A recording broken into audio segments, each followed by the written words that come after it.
The Boston Debate League has grown from a small, volunteer-driven organization to a prominent education initiative totally embraced by the Boston Public Schools. Now, their main mission is to engage students in lively citywide debate tournaments that include after-school practices and even summer debate sessions with experienced debate coaches.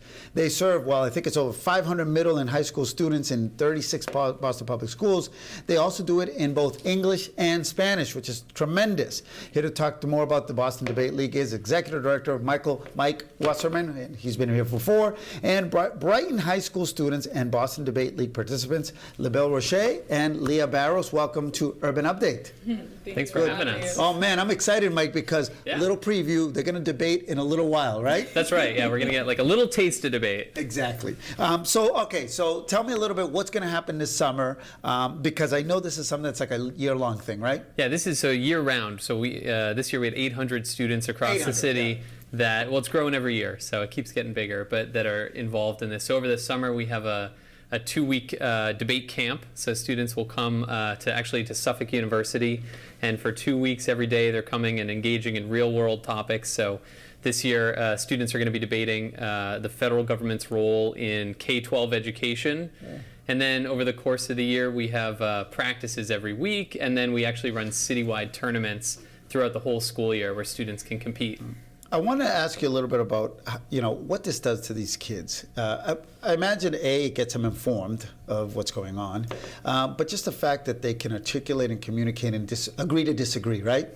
Yeah, I mean, I think, we're big believers that debate it's one of those formats where student voice is what's valued. It's at the core where it's one of the most valuable educational experiences, and it's because students are doing the heavy lifting, and it's an activity where we believe that there is no limit to what students can engage in and understand. And if you look at a traditional classroom or traditional education, there just aren't enough opportunities where students are really believed in and given that space to just thrive and kind of stand in their brilliance. That's awesome. Okay, so I'm going to get to you guys, the students, the debaters. Now, what school do you guys go to? Brighton High School. Brighton High, right? Now, you guys both same year, no? Junior, yes. Yeah. Both junior. So it's like the heavyweights, right? Like you guys are all same year, same age, right? So what's the subject matter that we're going to debate a little bit? We're going to debate about human rights issues in China. Okay, Yeah. So human rights issues in China, and what are the 2 points? Should the United States get involved, or should we not, right, more or less? Yes. Okay, so who's going to go first? Okay, so since I will go since the United States should involve into these issues, since many American companies have factories located in China, and they're not doing anything to solve these human rights issues. Therefore, the United States should apply penalties on companies that are allowing these human rights issues to continue and not do anything about them. For example, many of the evidences that we had on this topic showed terrible conditions that these workers lived in, and nothing was being done about it. And these companies are American companies. Therefore, penalties should be put on the companies that are profiting off of these workers. Okay, so I'm convinced. I haven't heard you yet. So now you're going to convince me that's not the right point, right?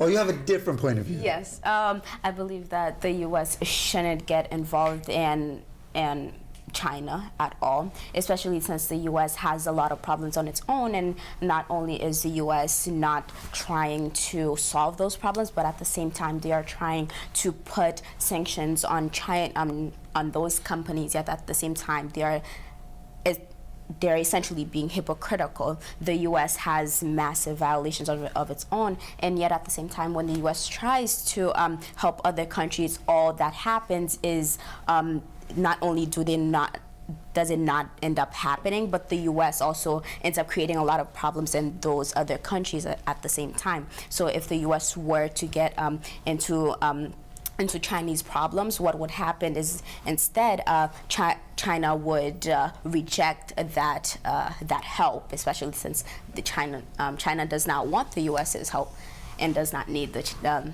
U.S.'s help. Okay, so we just got a little sample of a mini debate. Now these go on, there's tournaments, right?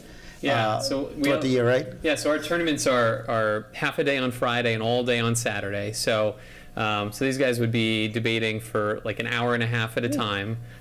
It's 2 students versus 2 students, and we actually bring in community members to be the judges.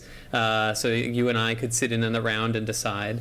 And so there'll be 4, 5 debate rounds in a tournament. So there's a much deeper level of kind of research and work that they've been doing over the course of the year on this topic. All right, so I want to put the information up. There's some photos too of some of your other team members or debaters. Do you know these guys? Do you know these folks? Yes, I do. Machado. Yeah, she's the coach for. Oh, yeah. Yeah, now she comes from, right? Now I remember. Okay, and I think we've got a couple other photos as well. You know these guys? No. You know them, right? Yeah, I mean, as our community gets bigger, it's harder for everyone Yeah, you to can't know remember each all other the because kids.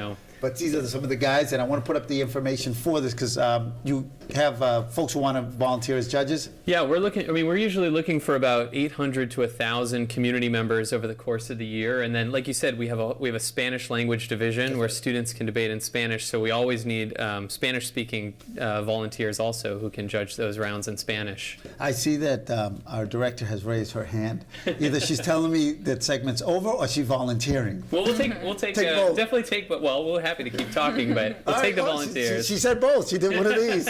All right, guys. Thank you so much. Mike, Yeah. thank you. And maybe in the future, we'll have a mini debate here. Yeah, we'll take up the 2 whole. and 2. Yeah. Perfect. All right, maybe you guys will come back. You guys did a great job. Thank you. Thank All you. right, thank you. Don't move because coming up next, we have a pair of young, and I mean young, YouTubers spreading a message of kindness. All the details in just a few right here on Urban Update.